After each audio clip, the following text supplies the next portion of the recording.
irmãos, eu cumprimento a todos com a paz do Senhor Jesus. Amém. Eu quero pedir aos irmãos que abram a palavra de Deus no livro de 2 Crônicas, capítulo 36.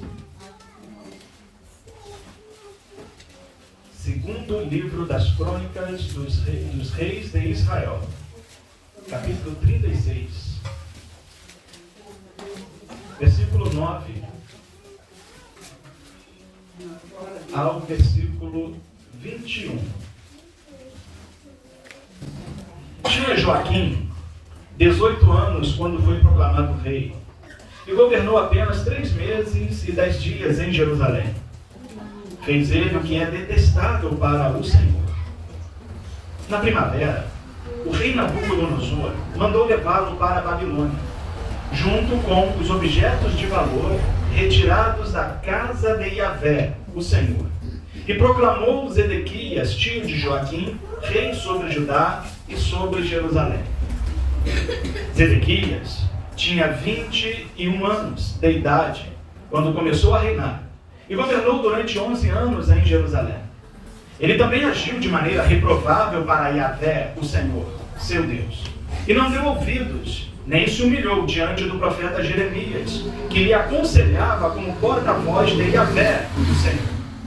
Além disso, rebelou-se contra o rei Nabucodonosor, que o tinha feito jurar por Deus, mas mesmo assim, continuou teimoso e arrogante, para não se arrepender dos seus atos e voltar a Yahvé, o Senhor, Deus de Israel.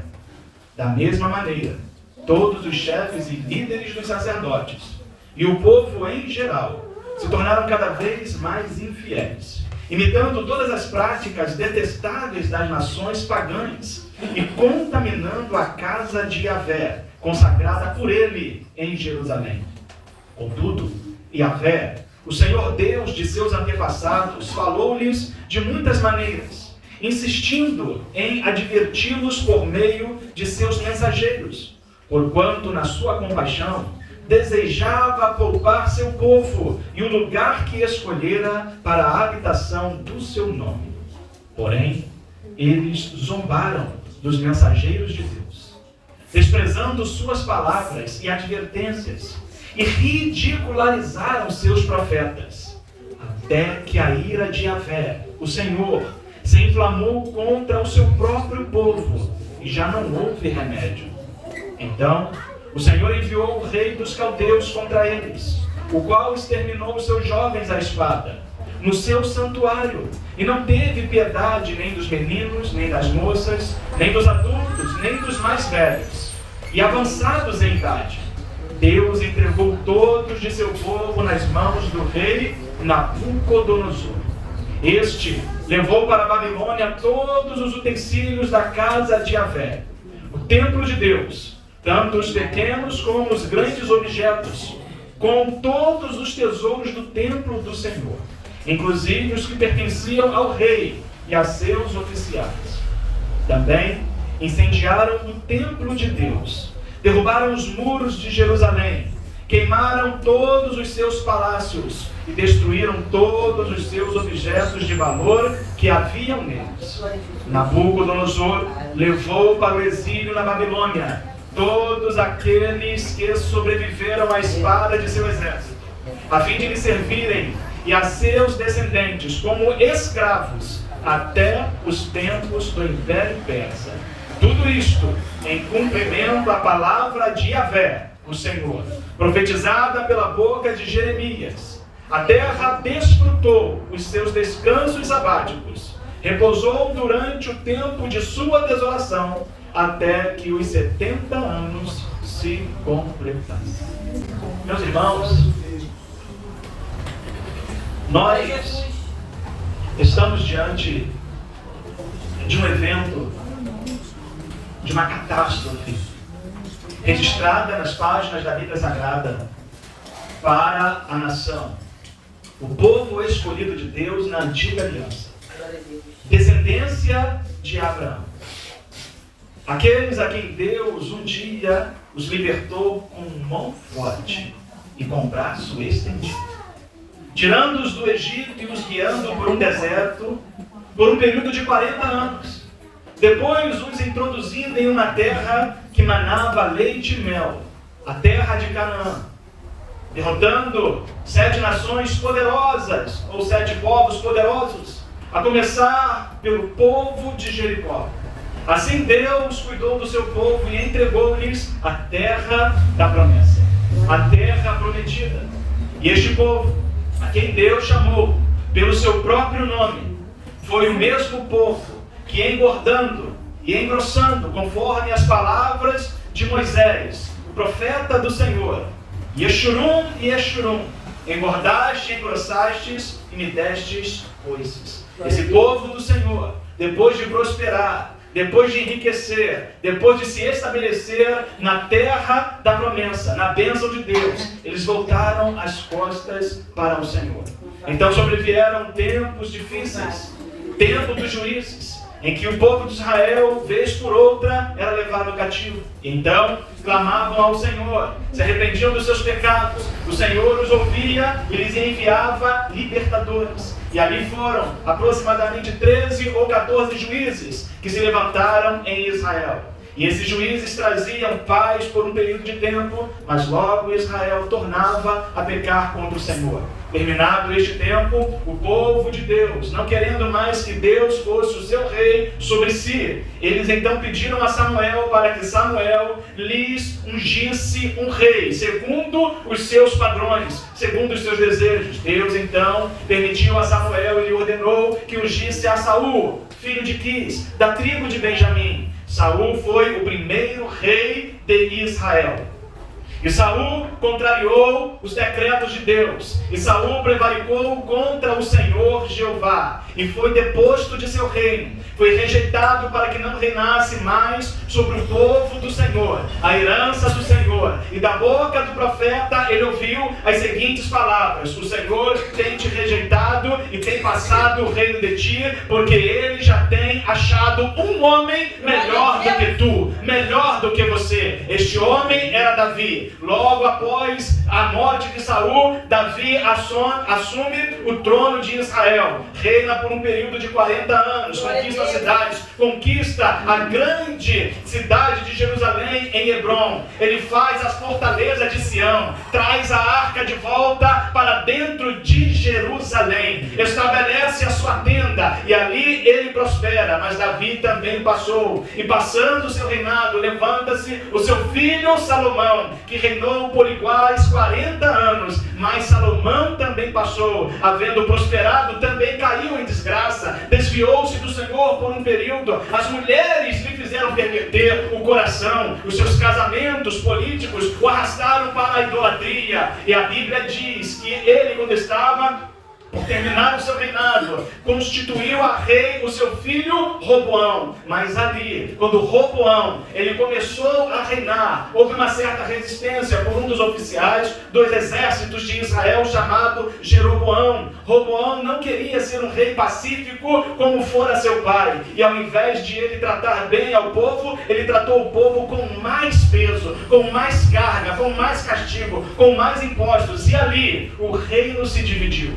Temos então a divisão do reino de Israel em reino do sul e reino do norte. Inicia-se um período de 2 reinos, 2 dinastias. No reino do sul nós temos a dinastia de Davi. 20 reis descendentes da raiz e do tronco de Jessé, da raiz de Davi. E no reino do norte nós temos uma dinastia mista. Vez por outra, um ou outro oficial assumia aquele reino. Dos 20 reis que assumiram o trono, no reino do sul, em Judá, apenas 5 foram piedosos, ou seja, tementes a Deus. Mas do lado do reino do norte, houveram 19 reis, e nenhum deles foram piedosos diante de Deus. Glória a Deus. Louvado seja Deus. Os livros de Reis e Crônicas, eles mostram-nos a decadência moral, social, religiosa e espiritual de todo Israel. O primeiro reino a cair é o reino do norte. Este reino em que não se levantou um único rei obediente a Deus. No ano de 722 a.C., Este reino do norte, sendo governado por um homem chamado Oséias, foi deportado, expatriado, levado cativo para a Síria, através de um rei chamado Salmaneser. Ali, as 10 tribos que haviam no reino do norte foram dispersas, dissipadas. É neste período que surgem os samaritanos, pois há mistura dos judeus com povos mistos, estrangeiros. E ali se contamina a linhagem, a pureza dos judeus. Entretanto, 136 anos depois, Louvado seja Deus, no ano de 586 a.C., o reino do sul, glória a Deus, o reino de Judá, louvado seja chamada pelo profeta Ezequiel e pelo profeta Jeremias de irmã mais nova, cai nos mesmos pecados de Israel, o reino do norte. E Judá também vai ser deportado, levado em cativeiro, conforme lemos aqui na passagem. Deus levantará o rei da Caldeia, o grande monarca Nabucodonosor, que vai invadir Jerusalém depois de sitiá-la e vai acabar com toda a esperança dos hebreus. louvado. Os últimos profetas que profetizaram para Judá foram Naum, Abacuque, Sofonias e Jeremias. Os 6 reis que antecederam a Zedequias foram muito ruins, exceto Josias.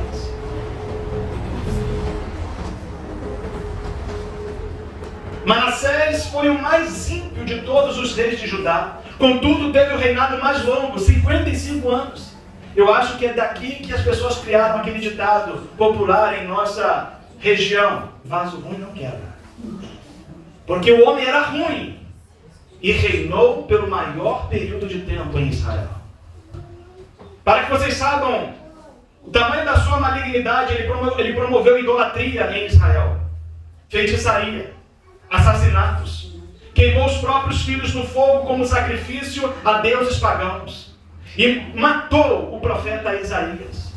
Quando você lê no livro ou na carta aos Hebreus, no Novo Testamento, na parte do capítulo 11 que diz a respeito dos heróis da fé, que uns foram mortos à espada, ao fio da espada, outros foram cerrados ao meio.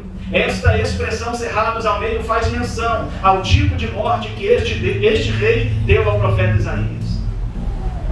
Dizem os pesquisadores, os eruditos, que essa morte era tão malévola que o rei mandou amarrar as extremidades do homem de Deus pelas suas mãos e pelos seus pés a 2 carruagens de cavalos. E os cavalos corriam em direções opostas, fazendo com que o corpo do homem de Deus se arrebentasse ao meio. Este é o rei que mais viveu e mais governou o povo de Israel. Alguns homens de Deus no passado têm dito, e outros têm repetido, que muitas vezes o povo de Deus é governado por homens ímpios, porque Deus lhes dá aquilo que eles merecem, aquilo que eles pedem ao Senhor. Então, muitas vezes, Deus não vai dar um homem de Deus para governar uma igreja, porque aquela igreja não quer um homem de Deus, ela quer um filho de Belial.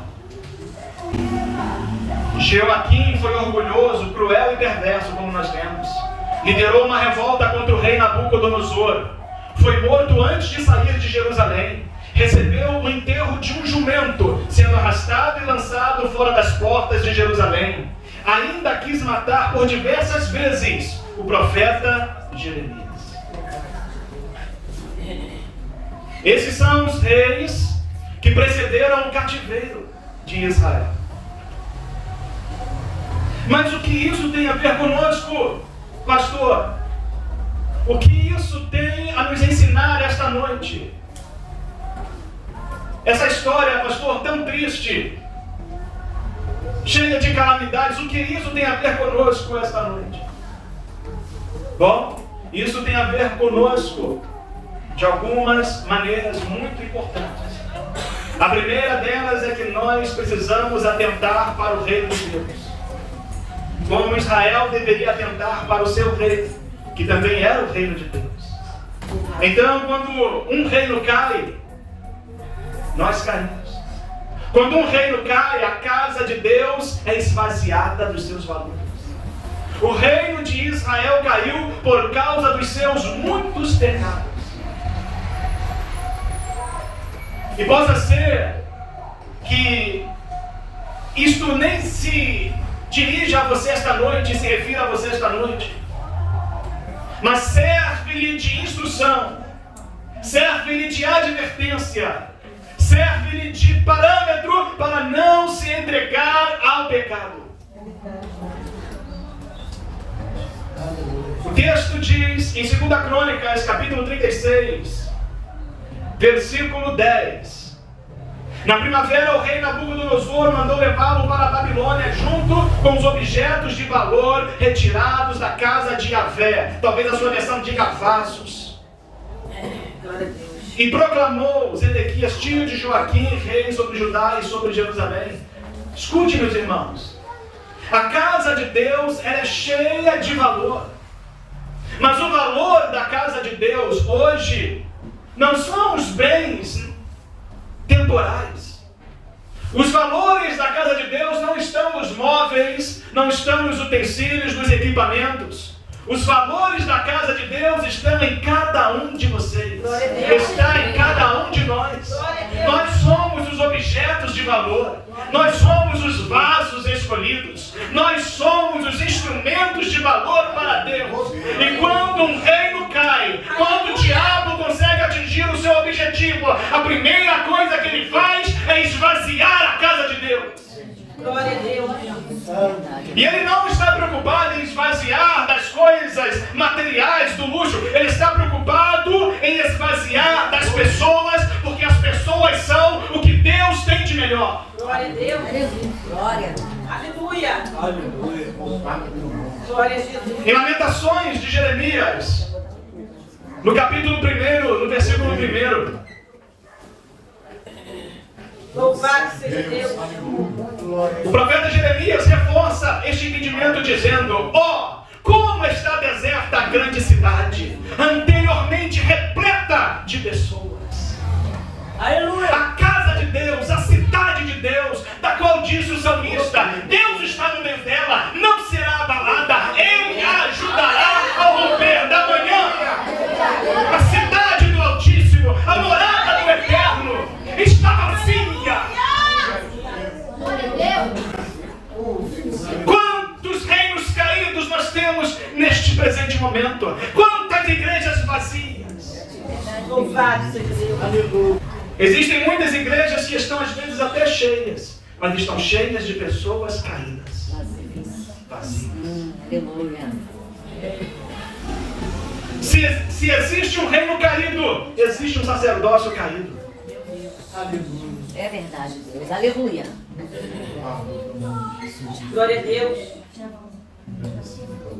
No versículo 14 diz: da mesma maneira, todos os chefes e líderes dos sacerdotes e o povo em geral se tornaram cada vez mais infiéis.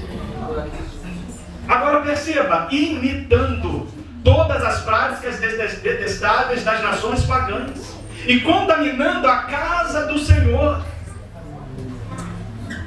Porque o apóstolo Paulo, na carta aos Coríntios, ele diz assim: sede meus imitadores, como eu sou de Cristo. Porque nós temos a tendência a imitar as pessoas.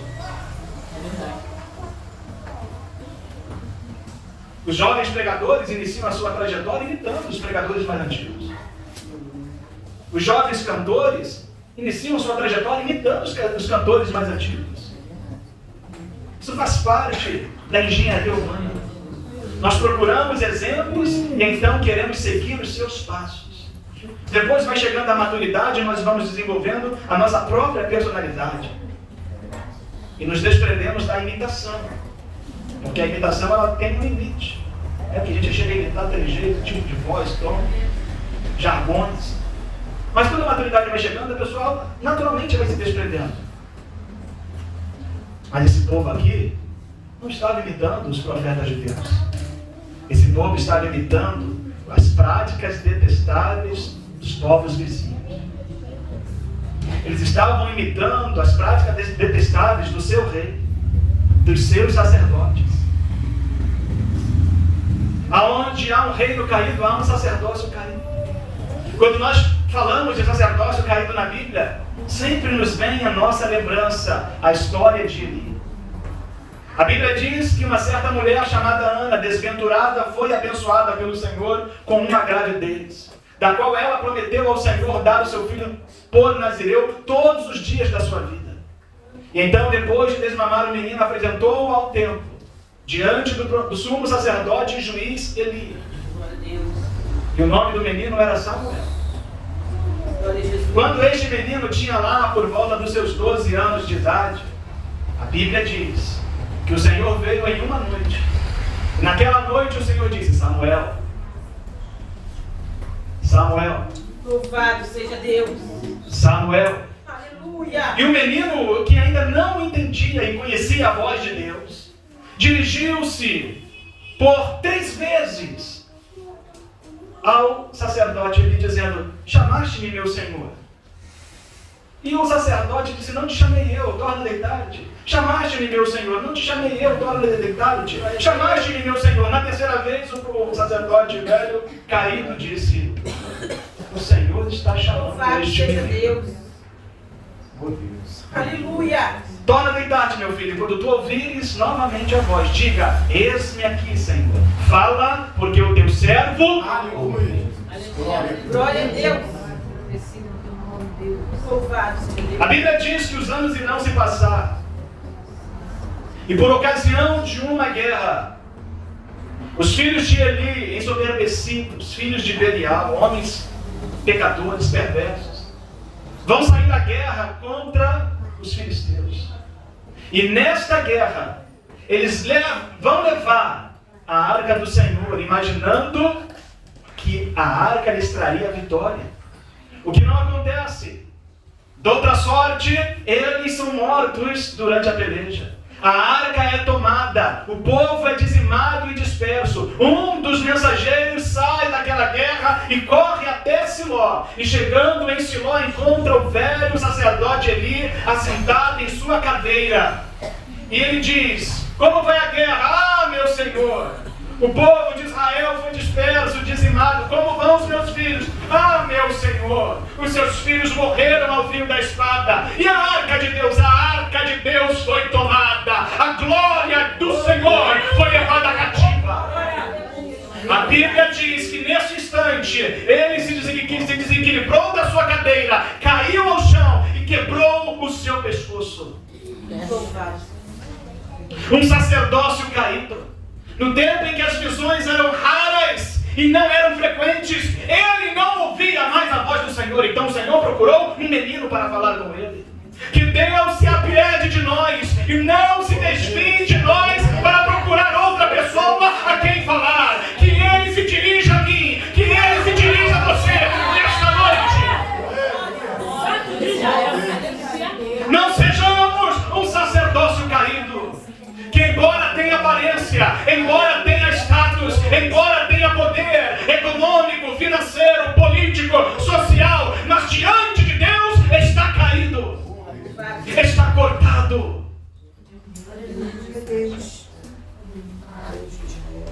Então, parecendo que já não havia mais esperanças, o Senhor, embora quisesse consumir o povo de Israel, embora tivesse usado a profetisa Hulda dizendo para Josias que ele não apagaria a ira do seu furor sobre Judá e faria com que Judá fosse levada cativa ainda, contudo, ele no seu amor e compaixão envia profetas, mensageiros, dia após dia, noite após noite. Para quê?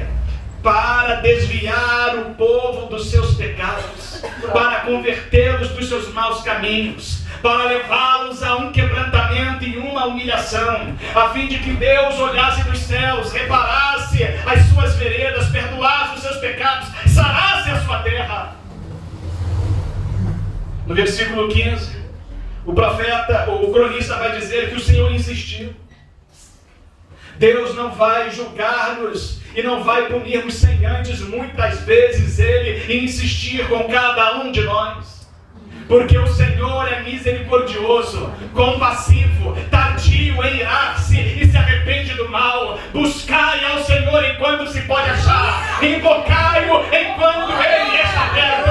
Deixe o homem ir para o seu caminho, converta-se ao Senhor e Ele se compadecerá dele. Oh, aleluia! Oh, glória a Deus, aleluia! Ele insistiu na sua compaixão. Ele desejava poupar o seu povo e o lugar da sua habitação. Ele não queria destruir o templo. Ele não queria enviar o seu povo escolhido para o cativeiro. Deus não quer acabar com você. Deus não quer acabar comigo. Mas o que vai fazer? Ele está em uma posição favorável para conosco. É a nossa obediência, é o nosso amor para com a sua lei, para com a sua palavra. Não é a multidão de likes que nós conquistamos nas redes sociais, não é a multidão de seguidores, não é o status, não. O que vai fazer com que ele esteja favorável a nosso respeito é a nossa obediência, é o nosso amor, é o nosso temor reverente à sua palavra. Glória a Deus. Mas eles não deram ouvidos aos mensageiros de Deus. Eles zombaram dos mensageiros. Louvado seja Os mensageiros de Deus diziam que a espada viria, que a morte viria. Ezequiel, o profeta, dizia: o fim vem, o fim vem. Os quatro cantos da terra, o fim vem. Mas eles desprezavam. Jeremias profetizava dizendo que a ira de Deus se derramaria como águas, e eles desprezavam. Eles desprezaram as suas palavras, as suas advertências, ridicularizaram os seus profetas. O que nós estamos vendo hoje, meus irmãos, os verdadeiros homens de Deus estão sofrendo zombaria. Os verdadeiros homens e mulheres de Deus estão sendo ridicularizados. Enquanto os falsos pastores, os falsos profetas e profetisas estão sendo aplaudidos, aclamados. Deus está acumulando tudo isso no copo da sua ira. A Bíblia diz que Deus não deu a terra prometida a Israel enquanto a medida dos amorreus não se completasse. Ele disse para Abraão: a tua semente será peregrina e estrangeira em terra alheia. Afligi-la 400 anos, mas a quarta geração tornará para cá, porquanto a medida da injustiça dos amorreus ainda não está cheia. Não se engane. Não se engane, a paciência de Deus tem limites. Não interprete de maneira errada o texto que diz que as misericórdias de Deus são sem fim, novas são a cada manhã, porque são para Israel. O texto ali é muito claro, são para Israel, o seu povo, a sua herança. Quando alguém morre sem ter conhecido ao Senhor, sem o ter servido, ali terminou a paciência de Deus para aquele homem, ali terminou a paciência de Deus para aquela mulher, porquanto a Bíblia diz que Deus espera em sua longanimidade o arrependimento de nossos corações. Então a ira de Deus se inflamou contra o seu próprio povo. E já não houve remédio. A Bíblia diz no livro de Provérbios que o homem que muitas vezes é advertido e endurece a sua cerviz será quebrantado, sem que haja cura, sem que haja remédio, sem que haja escape. Não havia mais o que fazer. Eles poderiam clamar e gritar pelas ruas. Deus não voltaria atrás. Em Lamentações de Jeremias, capítulo 3, versículo 29, o profeta Jeremias vai nos falar nesse mesmo contexto as seguintes palavras: ora, põe o teu rosto rente ao pó da terra, em sinal de arrependimento, talvez ainda haja esperança. Se existe pregação te chamando a um compromisso, se existe pregação te chamando ao arrependimento, se existe pregação te chamando a uma postura com Deus, a uma posição com o Senhor, é porque ainda há esperança para ti. Mas eles eram corações duros, obstinados, e eles não se arrependeram, não se moveram em direção ao Senhor. Então Deus fez o que lhes havia prometido. Levantou o rei Nabucodonosor, e ele passou a fio de espada, matou jovens, rapazes, moças, velhos e crianças. Você consegue imaginar isso? Consegue imaginar uma tragédia como essa? Homens estrangeiros adentrando na sua cidade e destruindo tudo que vem pela frente, não poupando nada e ninguém, matando a todos. Os que não morriam eram os que conseguiam escapar para os montes, para os vales. Louvado seja Deus. Você não quer que este reino caia. Você não quer que esta igreja caia. Você não quer que o seu pastor caia. Você não quer que o irmão do seu lado caia. Se você não quer isto, se eu não quero isto, o que podemos fazer? Podemos ser sal e luz. Glória a Deus. Podemos fazer a diferença. Aleluia. Podemos ser alguém diferente no meio desta multidão de crentes desmazelados. Podemos ser mais um daqueles, mais um dos tais que conserva a unção do santo. Um dos tais, pode tudo além de dizer, sou um dos tais. Um povo forte, revestido de poder. Esta é a igreja das Assembleias de Deus. Este é o ministério que Deus deu aos pioneiros. É um ministério avivado, um ministério poderoso, um ministério forte, mas acima de tudo um ministério submetido à palavra e ao poder do Espírito Santo.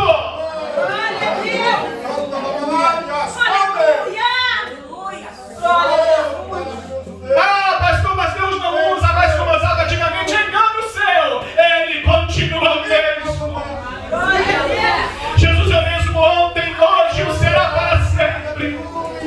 Ele batizou no passado, Ele batiza hoje, Ele batizará amanhã. Ele chamou no passado, Ele chama hoje e chamará amanhã. Ele consagrou no passado, consagra hoje e consagrará amanhã. Agradecido ao teu nome, Deus. O que acontece quando um reino cai? Quando um reino cai, seus filhos vão para o cativeiro. Lamentações de Jeremias, capítulo 1. Muitas pessoas não estão mais se importando com o estado da igreja. As pessoas estão encarando a igreja como restaurantes fast foods, de comida rápida. Eu vou ali, pego meu lanchinho e depois vou para a minha casa. A igreja não é um McDonald's da vida ou qualquer coisa do tipo. A igreja é a casa do Deus vivo, é a coluna e a firmeza da verdade. Isaías chamou o povo de Deus de Ariel. E tu sabes o que é Ariel? É a lareira de Deus. É onde as brasas se ajuntam e pegam fogo. Tem brasa aqui esta noite? Tem brasa aqui esta noite?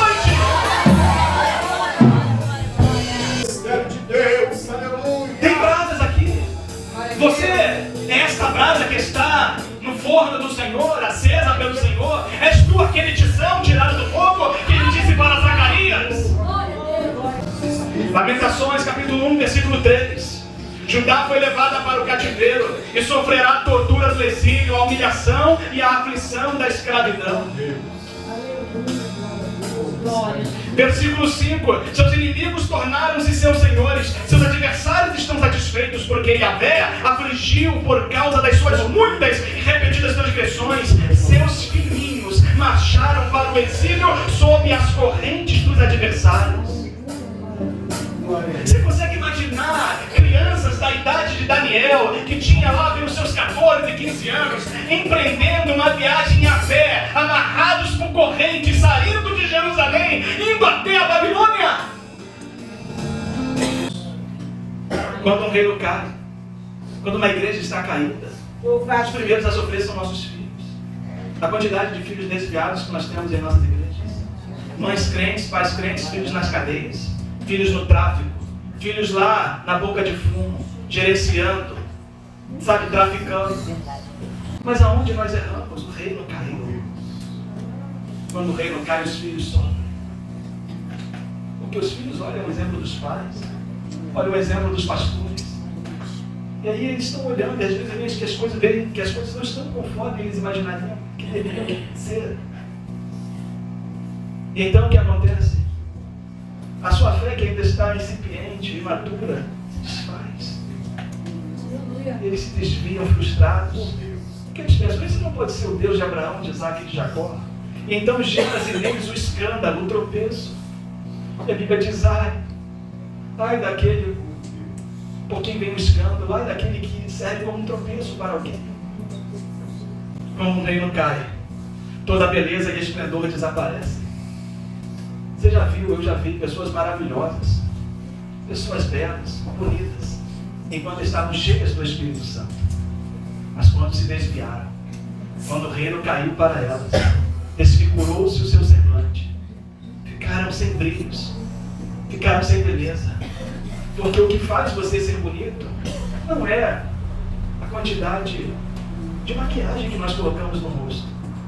Não é se possuímos ou não bons dentes, branquinhos. Não é se possuímos ou não muito cabelo. O que faz nós sermos bonitos para Deus e para as pessoas é a quantidade de graça que há em nós. É a quantidade de unção. Aleluia. Eu conheci pessoas maravilhosas na trajetória do Evangelho que perderam seus dentes por muitos motivos. Não podiam sorrir, né? Dando aquele sorriso aparente, porque não tinha a comissão de frente. Mas estava aquele sorrisinho, né? Mas eram pessoas maravilhosas. São pessoas maravilhosas. A falta de dente não fazia essa pessoa ser menos alegre. Não fazia essa pessoa ser introvertida, cabisbaixa, deprimida, não. Porque ela estava cheia da graça. Meus irmãos, nós estamos preocupados em estar cheio de dinheiro, cheio de saúde. Estamos preocupados em estar cheio de bens, cheio de coisas materiais. E isso tudo é muito bom. E Deus nos abençoe que tenhamos. Mas acima de tudo, temos que estar cheios da unção de Deus. Aleluia, Jesus. Glória a Deus. Quando o reino cai, a nudez e a vergonha fica exposta. Lamentações 1:8. Jerusalém cometeu vários e graves pecados, por esta razão tornou-se impura. Todos os que a honravam passaram agora a desprezá-la, porquanto viram a sua nudez. Quando uma pessoa cai, o que fica exposto? O pecado dela. Quando uma pessoa se desvia, o que fica exposto? O escândalo. Pastores estão caindo, irmãos, em carreiras, em todo o Brasil. Dia após dia, você abre as suas redes sociais, tem as redes sociais, Facebook, Instagram, tem as páginas lá, os perfis que denunciam diariamente escândalos e mais escândalos de homens e mulheres na igreja. O que fica exposto? A vergonha. Jimmy Swaggart foi o maior evangelista pentecostal do século XX. Reunia multidões em estádios. Além dele, somente o Billy Graham fazia isso, mas não era pentecostal. Mas quando Jimmy Swaggart caiu, o que ficou exposto? A sua nudez, as suas vergonhas, o seu adultério, a sua prostituição. Não se falava das milhares de pessoas que ele levou a Cristo. Não se falavam das centenas ou dezenas de livros que ele escreveu, dos debates que ele travou, não. Se falava somente da sua queda, do seu pecado, do seu escândalo. Quando um reino cai, não há consolo. Em Lamentações 1:17, Jeremias disse: Sião estende as mãos suplicantes, não há quem a console. E Yahvé ordenou que os vizinhos de Jacó se tornassem seus adversários. Sião estendia as mãos pedindo por algum consolo, por alguma ajuda, mas ninguém os consolava. Glória a Deus. Quando alguém cai, se torna objeto de desprezo. Ninguém quer procurar o caído para se aconselhar, para se orientar, olha por mim. Já foi na casa de alguém que estava caído e falou assim: olha, irmão, você era uma bênção, você está desviado, mas põe a mão aqui na minha cabeça e olha por mim. Já viu isso acontecer? Quando um reino cai, a fome é avassaladora. Lamentações 2:12, eles gritam e suplicam por suas mães: onde estão o pão e o vinho? Enquanto vão desmaiando de fome pelas ruas da cidade. Aonde está o pão e o vinho na casa de Deus? Pão e vinho, não é interessante?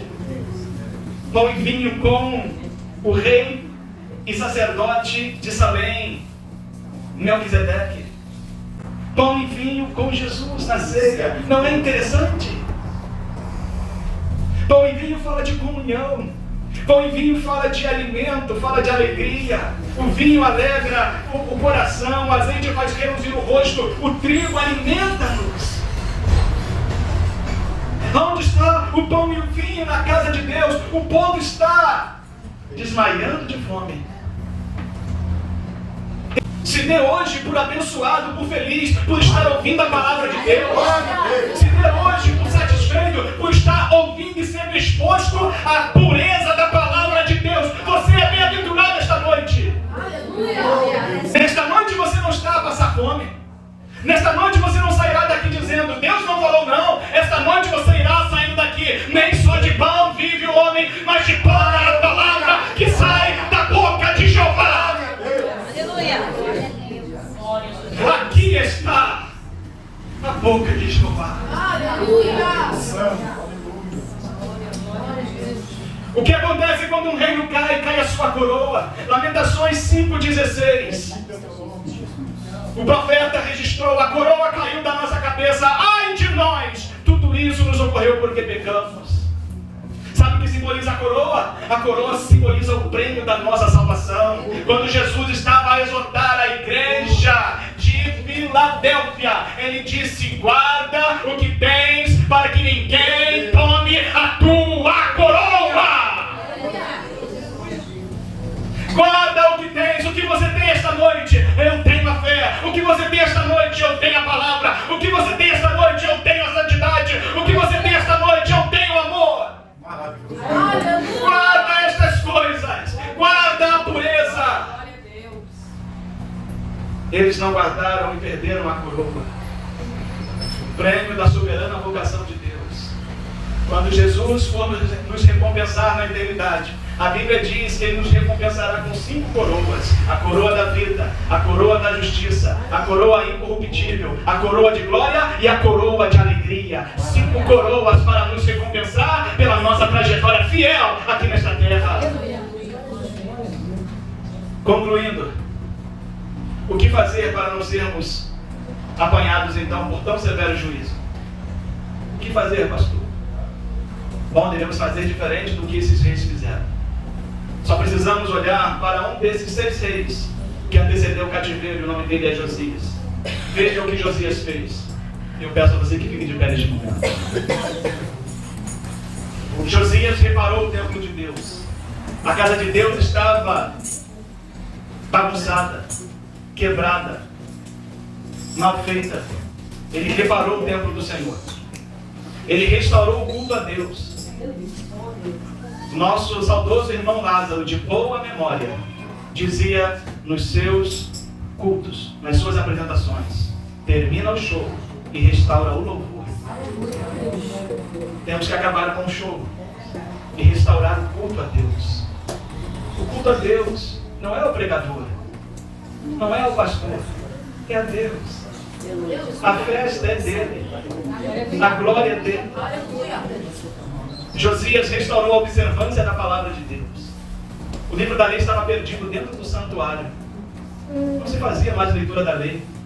Os reis que o antecederam não tinham uma cópia da lei prevista, como está no Deuteronômio, para estar ao lado do trono. Estava perdido em algum lugar, em alguma gaveta, em algum porão. Mas no tempo de Josias, Ilquias achou o livro da lei na casa do Senhor. Você está na casa de Deus esta noite. E aqui está o livro da lei de Deus. Observe a palavra, leia a palavra, ame a palavra, estude a palavra. Ele renovou a aliança com Deus, renovou o pacto. Ele aboliu a idolatria, destruiu os seus altares e celebrou a Páscoa. Então, em 2 Reis, capítulo 23, versículo 25, o cronista vai dizer: nem antes, Nem depois do rei Josias houve um governador como ele, que se voltasse para Yahvé, o Senhor, de todo o coração, de toda a alma e com todas as suas forças, em conformidade com tudo que ensina a Torá, a lei de Moisés. Que nós possamos nos voltar para o Senhor, a exemplo de Josias, nos voltar para o Senhor de todo o coração. Então vocês terão longos anos aqui pela frente. Quem sabe Jesus volte ainda hoje, quando a sua volta é iminente. Quem sabe ele volte amanhã, mas se ele não voltar, estaremos prontos e preparados como Josias para encontrarmos com o nosso Senhor. Que Deus te abençoe nesta noite, em nome do Senhor Jesus.